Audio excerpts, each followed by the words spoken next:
Taking care of the body, अब हमें कैसे अपनी बॉडी का ध्यान रखना चाहिए। We must take proper care of our body, हमें अपनी बॉडी का अच्छे से ध्यान रखना चाहिए। We can do the following things to keep our body fit, अब हम क्या क्या चीज़ें कर सकते हैं अपनी बॉडी को फिट करने के लिए, पढ़ते हैं। एक्सरसाइज रेगुलरली, यानी कि हमें रेगुलरली एक्सरसाइज करनी चाहिए, रनिंग करनी चाहिए, साइकिलिंग यानी कि साइकिल चलानी चाहिए, एंड प्लेइंग आउटडोर गेम्स, और बाहर गेम खेलना चाहिए। Are few means of good exercise, अब ये चीज़ें करके हम अपनी बॉडी को फिट रख सकते हैं, ये हमारे लिए एक अच्छी एक्सरसाइज है। Take a healthy diet, include fruits and vegetables, अब हमें एक हेल्दी डाइट यानी कि अच्छा खाना, पोषण वाला खाना खाना चाहिए, जिसके अंदर हमारे फ्रूट्स और वेजिटेबल्स होने चाहिए। Take proper rest and sleep, हमें अपने आप को रेस्ट देना चाहिए यानी कि सोना चाहिए। Drink enough pure water every day, हमें प्योर वाटर यानी कि अच्छा पानी, जैसे आजकल हम आरओ का पानी पीते हैं या फिल्टर पानी पीते हैं, वो हमें डेली पीना चाहिए। Keep all the parts of the body clean, यानी कि हमें बेसिकली रोज़ नहाना चाहिए, क्योंकि अगर हम नहाएंगे तो हम बीमार नहीं पड़ेंगे। We should take special care of our sense organ, अब हमें पता है हमारी कितनी सेंस ऑर्गन होती हैं, 5 होती हैं। आइज़, नोज़, ठीक है, तो जो हमारे 5 सेंस ऑर्गन होते हैं वो कौन कौन से होते हैं, आइज़, ईयर, नोज़, स्किन और टंग। अब हमें उनका ध्यान कैसे रखना चाहिए। We should wash our eyes with clean and cold water 2 to 3 times a day, अब हमें अपनी आइज़ को ठंडे पानी से साफ़ करना, मतलब ठंडे और साफ़ पानी से अपनी आइज़ को वॉश करना चाहिए दिन में 2 से 3 बार।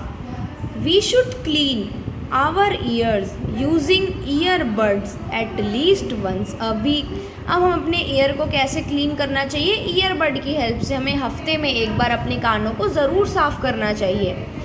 We should clean our nose daily, हमें अपनी नोज़ को डेली क्लीन करना चाहिए। We should clean our tongue with a tongue cleaner and rinse out mouth with after every meal, हमें अपनी टंग को क्लीन करना चाहिए, किसकी मदद से, टंग क्लीनर की मदद से, और फिर उसको हर बार खाने के बाद रिंस करना चाहिए, यानी कि पानी से उसे वॉश कर लेना चाहिए। We should use soap while bathing to keep our skin free from germs, अब जब भी हम नहाते हैं, जब भी हम बेदिंग यानी कि नहाते हैं, तो हमें सोप यूज़ करना चाहिए ताकि हमारी जो बॉडी है या जो हमारी स्किन है उसके ऊपर से जर्म्स निकल जाएं। नेक्स्ट आता है हमारा स्ट्रक्चर ऑफ द बॉडी, हमारी बॉडी का स्ट्रक्चर कैसा होता है यानी कि बनावट कैसी होती है। All the organs of the body are connected with each other with the help of bones and muscles, अब जो हमारे बॉडी के जो ऑर्गन्स होते हैं वो एक दूसरे से कनेक्टेड होते हैं, किसकी मदद से, बोन्स और मसल्स, बोन्स और मसल्स की मदद से। बोन्स क्या होती हैं, हमारी हड्डियाँ, उनकी मदद से। The bony structure gives shape to our body, अब हमारी बॉडी के अंदर जो हमारे बोन्स होती हैं वो हमारी बॉडी को स्ट्रक्चर और शेप प्रोवाइड करती है। It is known as the skeleton, उसको हम स्केलेटन भी बोलते हैं। Muscles give us strength to move and work, अब जो मसल्स होती हैं वो हमें स्ट्रेंथ देती हैं चलने में और काम करने में। Skeleton also protects the internal organs of our body, अब जो स्केलेटन होते हैं वो हमें प्रोटेक्ट करते हैं हमारी इंटरनल बॉडी ऑर्गन्स को किसी भी डैमेज से, यानी कि जो हमारे, जैसे मैंने भी आपको ऑर्गन्स पढ़ाए थे, स्टमक हो गया या ये जो हमारी ब्रेन हो गया, इन सबको प्रोटेक्ट करता है जो हमारा स्केलेटन होता है।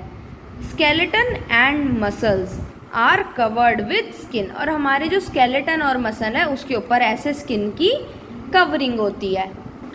A human body has 206 bones, अब हमारे अंदर कितनी हड्डियाँ होती हैं, 206 हड्डियाँ होती हैं। अब हम समरी देखते हैं इस चैप्टर की। Now I know the parts of body that can be seen are called external parts of the body. अब वो पार्ट्स जिनको हम देख सकते हैं उनको क्या बोलते हैं हम? External parts of the body. External का मतलब क्या होता है? जो पार्ट्स हमारे बॉडी के बाहर प्रेजेंट होते हैं। The parts that can not be seen are called internal parts of the body. अब उन पार्ट्स जिनको हम नहीं देख सकते या जो हमारी बॉडी के अंदर प्रेजेंट है उनको हम बोलते हैं internal parts of the body. Brain, heart, lungs, liver, stomach and intestines are the major internal body parts. अब brain, heart, lungs, liver, stomach और इंटेस्टाइन ये हमारे बहुत इंपॉर्टेंट इंटरनल बॉडी पार्ट्स होते हैं। Eyes, ears, nose, tongue and skin are called sense organs. अब जो आँखें हैं, कान है, नाक है, टंग यानी कि जीभ है और जो स्किन है वो हमारी सेंस ऑर्गन्स होती हैं। Bones and muscles connect all the body parts of the body together. अब जो हमारे बोन्स और मसल्स होती हैं वो कनेक्ट कर हमारे जो बॉडी के पार्ट्स होती हैं उनको साथ रखती है, यानी कि उनसे क्या होता है हमारे जो बॉडी पार्ट्स होते हैं वो कनेक्टेड रहते हैं एक दूसरे से। Bones and muscles give shape and strength to our body. अब जो बोन्स और मसल्स होती हैं वो हमारी बॉडी को शेप देती हैं और हमें स्ट्रेंथ प्रोवाइड करती है हमारी बॉडी को।